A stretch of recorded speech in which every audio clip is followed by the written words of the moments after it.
Okay, basic properties of electric charge. पहली property है additivity of charge. Charge has magnitude but no direction, similar to mass. However, there is one difference between mass and charge. Mass of a body is always positive, whereas a charge can be either positive or negative. पहली जो property है electric charge की वो है additivity of charge. Additivity of charge मतलब है कि अगर अगर किसी बॉडी की बात करें, किसी बॉडी में अगर चार्ज हैं, डिफरेंट चार्ज हैं, like -2 coulomb, -5 coulomb, 6 coulomb and -1 coulomb.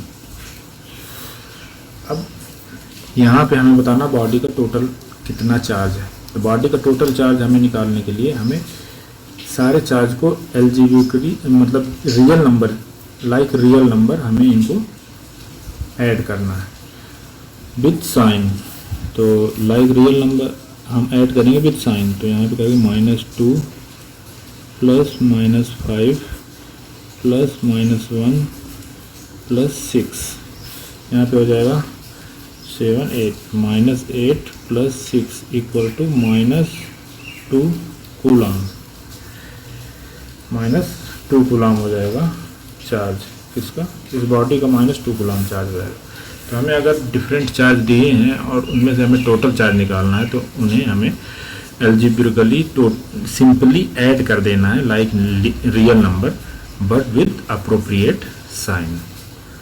Plus या माइनस साइन होगा, इसमें ऐड कर देना है। इसमें कोई डायरेक्शन नहीं होता चार्ज में, लेकिन इसमें साइन होता है प्लस या माइनस। तो हमें ऐड करने के लिए साइन यूज करना पड़ेगा। तो दूसरी प्रॉपर्टी है charge is conserved. When bodies are charged by rubbing, there is transfer of electrons from one body to the other. No new charge are either created or destroyed. Charge is conserved मतलब charge जो है conserve रहेगा, इसे ना तो कोई बना सकता है और ना कोई डिस्ट्रॉय कर सकता है।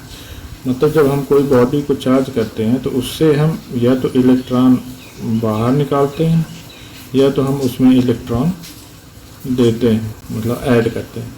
इसके अलावा ऐसा नहीं कि हम इसमें इलेक्ट्रॉन नया क्रिएट कर देंगे या इसका इलेक्ट्रॉन डिस्ट्रॉय कर देंगे, ऐसा नहीं। इसमें केवल ट्रांजैक्शन होता है इलेक्ट्रॉन का या चार्ज का। हम किसी भी मतलब चार्ज कंजर्व रहेगा, पूरे यूनिवर्स का जितना चार्ज है वो कंजर्व रहेगा, उसे ना तो कोई बना सकता और ना ही कोई डिस्ट्रॉय कर सकता। तीसरी प्रॉपर्टी है quantization of charge. Quantization of charge क्या है? Experimentally it is established that all free charge are integral multiple of a basic unit of charge denoted by E. Thus charge Q on a body is always given by Q equal to NE. मतलब कोई भी charge है किसी body का वो हमेशा Q equal to NE के form में ही डिनोट किया जाता है। मतलब जो इलेक्ट्रॉन होता है, पहले वाली प्रॉपर्टी में हमने डिस्कस करा कि इलेक्ट्रॉन जो है तो ना तो क्रिएट हो सकता है ना डिस्ट्रॉय हो सकता है, लेकिन इलेक्ट्रॉन को हम डिवाइड भी नहीं कर सकते हैं कि इलेक्ट्रॉन को हम डिवाइडेड बाई 5 कर दें या 6 कर दें, 7 कर दें, कुछ भी, ये पॉसिबल नहीं है। इलेक्ट्रॉन एक सिंगल एंड फंडामेंटल यूनिट है जो एक इलेक्ट्रॉन ट्रांसफ़र होता है, वो ना डिवाइड होता है ना डिस्ट्रॉय होता है ना क्रिएट होता है।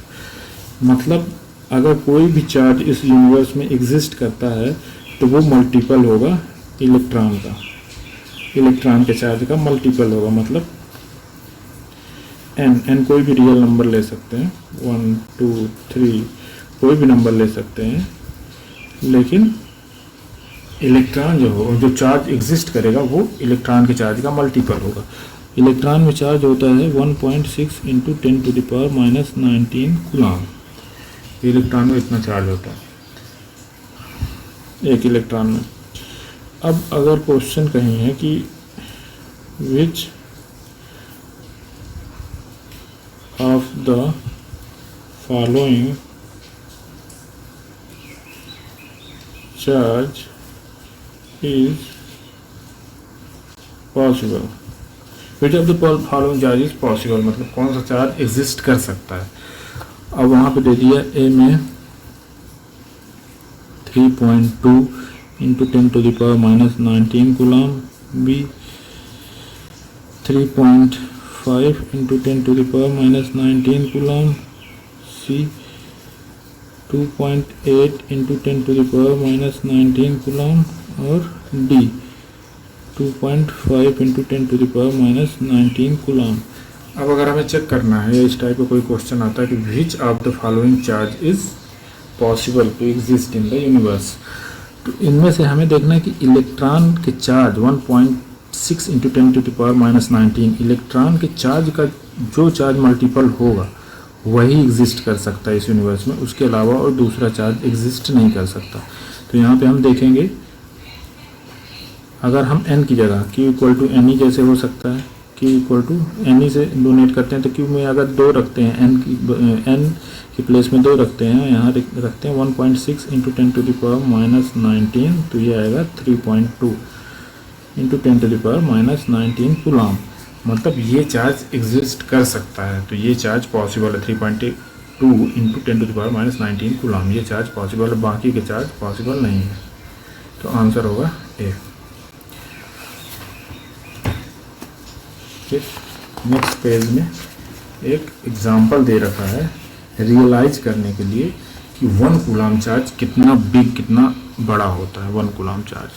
क्वेश्चन है, if 10⁻9 coulomb are flowing in 1 second out from a body, how much time is required to get 1 coulomb out from that body, मतलब रेट ऑफ फ्लो दिया है चार्ज का कि इतने नंबर ऑफ इतने इलेक्ट्रॉन फ्लो हो रहे हैं 1 सेकंड में। 10⁹, बहुत बड़ा नंबर है। 10⁹ electrons move out of a body to another body every second, how much time is required to get a total charge of 1 coulomb on the other body. इसे समझने के लिए देखते हैं कि हमें जो दिया है, रेट दिया है कि 1 सेकंड में कितने इलेक्ट्रॉन फ्लो हो रहे हैं, ये गिवन है। 1 सेकंड में 10⁹ इलेक्ट्रॉन फ्लो हो रहे हैं। अब एक इलेक्ट्रॉन में चार्ज होता है 1.6 इंटू 10⁻⁻19 कूलम। तो 1 सेकंड में जब इतने इलेक्ट्रॉन फ्लो हो रहे हैं और एक इलेक्ट्रॉन में चार्ज होता है 1.6 इंटू 10⁻⁹ कूलम, तो हम देखेंगे 1 सेकंड में कितना चार्ज फ्लो हो रहा है। 1 सेकंड में कितना चार्ज फ्लो हो रहा है 10⁹ इंटू 1.6 इंटू 10⁻⁻19 कूलम, तो ये इक्वल टू हो जाएगा 1.6 इंटू 10⁻⁻10 कूलम। इतना चार्ज 1 सेकंड में फ्लो हो रहा है, इतना चार्ज 1 सेकंड में फ्लो हो रहा है। ठीक है, अब हमें देखना है कि 1 कूलम चार्ज कितने सेकंड में फ्लो होगा। 1 कूलम चार्ज कितने सेकंड में फ्लो होगा, तो 1 कूलम चार्ज फ्लो होगा यहाँ पे 1 डिवाइडेड बाई 1.6 इंटू 10⁻⁻10 सेकंड। ठीक है, 1 सेकंड में इतने कूलम, ठीक है, 1 सेकंड में कितने कूलम चार्ज फ्लो हो रहा है, तो 1 कूलम चार्ज फ्लो होगा यहाँ डिवाइड हो जाएगा 1.6 इंटू 10⁻⁻19 सेकंड में। ठीक है, अब इतने सेकंड लगेंगे 1 कूलम चार्ज फ्लो होने में। अब अगर हम इस यूनिट को सॉल्व करते हैं तो अप्रॉक्स आएगा 1 कूलम फ्लो होने में जो टाइम लगेगा 6.25 इंटू 10⁻9 सेकंड। बहुत बड़ा नंबर है। 6.25 इंटू 10⁻9 सेकंड, इतना टाइम लगेगा। अब अगर हम इसको डिवाइड कर देते हैं 6.25 इंटू 10⁻9 को डिवाइड कर देते हैं 3600 से, तो यह आ जाएगा घंटे की, इतने घंटे में 1 कूलम चार्ज फ्लो होगा। फिर इसी सेम नंबर को डिवाइड कर देते हैं 24 से, तो आ जाएगा दिन, कितने दिन में 1 कूलम्ब चार्ज फ्लो होगा। और इसे फिर से सेम नंबर को डिवाइड कर देते हैं 365 से, तो आ जाएगा कितने ईयर में 1 कूलम्ब चार्ज फ्लो होगा। और ये अप्रॉक्स आएगा 198 ईयर्स, 198 ईयर्स, तो अप्रॉक्स इसको बोल सकते हैं 200 ईयर्स। 200 ईयर्स लगेगा 1 कूलम्ब चार्ज फ्लो होने में, जब रेट कितना है 10⁹ इलेक्ट्रॉन पर सेकंड, 10⁹ इलेक्ट्रॉन पर सेकंड फ्लो हो रहे हैं, तब 1 कूलम्ब चार्ज फ्लो होने में 200 साल 200 ईयर्स लग रहे हैं। तो हम इमेजिन कर सकते हैं 1 कूलम्ब चार्ज कितना बड़ा होता है। इसीलिए जब प्रैक्टिकली मेजरमेंट होता है तो माइक्रो कूलम्ब और मिनी कूलम्ब का यूज करते हैं। उसके बाद नेक्स्ट एग्जांपल दिया हुआ है रियलाइज करने के लिए कि एक किसी सब्सटेंस में, एक पर्टिकुलर क्वांटिटी के सब्सटेंस में कितना चार्ज होता है, कितने चार्ज होते हैं। अब how much positive and negative charge is there in a cup of water, ठीक है। अब in a cup of water, cup different size के होते हैं, तो हम यहाँ पे लेके चलते हैं कि एक कप ऑफ वाटर में 250 ग्राम वाटर है। एक कप ऑफ वाटर 250 ग्राम मास का है, ये अज्यूम कर लेते हैं। अब हमको ये देखना है कि इसमें मॉलिक्यूल कितने होंगे, एक कप ऑफ वाटर में कितने मॉलिक्यूल होंगे, ये काउंट करना इम्पॉसिबल है। तो पहले हम ये देखेंगे कि एक कप ऑफ वाटर में कितने मोल होंगे, कितने मोल ऑफ वाटर होंगे। तो एक मोल ऑफ जो वाटर होता है, एक mole of water equal to 18 gram का होता है। एक mole of water equal to 18 gram. तो हम देख लेंगे कि एक कप में 250 ग्राम डिवाइडेड बाई 18 ग्राम मोल होंगे। अब यहाँ से कितने मोल आ जाएंगे, यहाँ से सपोज 250 डिवाइडेड बाई 18 ग्राम करेंगे तो हमें यहाँ से मोल मिल जाएगा कि इतने मोल जो है 250 ग्राम कैसे 250 डिवाइडेड बाई 18 मोल वाटर है हमारे पास। 250 डिवाइडेड बाई 18 मोल वाटर है। अब हमें इसमें देखना है कि कितने चार्ज होंगे, कितने number of positive and negative charge होंगे। अब ये आसान हो गया क्योंकि पहले कप ऑफ वाटर था, तो कप में हमें कोई स्टैंडर्ड नहीं है कि उसमें कितने मॉलिक्यूल होंगे, लेकिन मोल में होता है। एक मोल में 6.02 इंटू 10⁻23 मॉलिक्यूल होते हैं। अब 6.02 इंटू 10⁻23 मॉलिक्यूल एक मोल में होते हैं। तो एक कप में, जो हमने कप की बात करी है, कप में कितना मोल है 250 डिवाइडेड बाई 18 मोल है। अब 250 डिवाइडेड बाई 18 मोल में कितने मॉलिक्यूल होंगे इंटू 6.02 इंटू 10⁻23 मॉलिक्यूल हो गए। अब इतने मॉलिक्यूल में हमको देखना है कि कितने चार्जेस होंगे। अब हमें मॉलिक्यूल मिल गया, नंबर ऑफ मॉलिक्यूल, कि इतने मॉलिक्यूल हैं किसके, H2O के, यानी वाटर के, जो केमिकल फार्मूला वाटर का। अब अगर हाइड्रोजन में देखें तो 1 इलेक्ट्रॉन, ऑक्सीजन में देखें 8 इलेक्ट्रॉन। अब हाइड्रोजन कितना है, 2 है, तो 2 हो गया, और ऑक्सीजन 1 है तो 1 हो गया। तो 1 multiply by 2 equal to 2, 8 multiply by 1 equal to 8। तो टोटल जो इलेक्ट्रॉन हो गए वो हो गए 10 इलेक्ट्रॉन हो गए।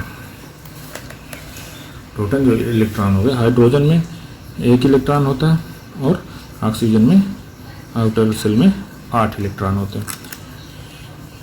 अब अगर वाटर की बात करें तो 2 हाइड्रोजन यानी 1 इंटू 2 इक्वल टू 2, ऑक्सीजन 1 यानी 8 इंटू 1 इक्वल टू 8। टोटल हो गए 10 इलेक्ट्रॉन हो गए एक मॉलिक्यूल वाटर में। 10 इलेक्ट्रॉन हो गए एक मॉलिक्यूल वाटर में। अब एक इलेक्ट्रॉन में जो चार्ज होता है वो होता है 1.6 इंटू 10⁻⁻19 कूलाम।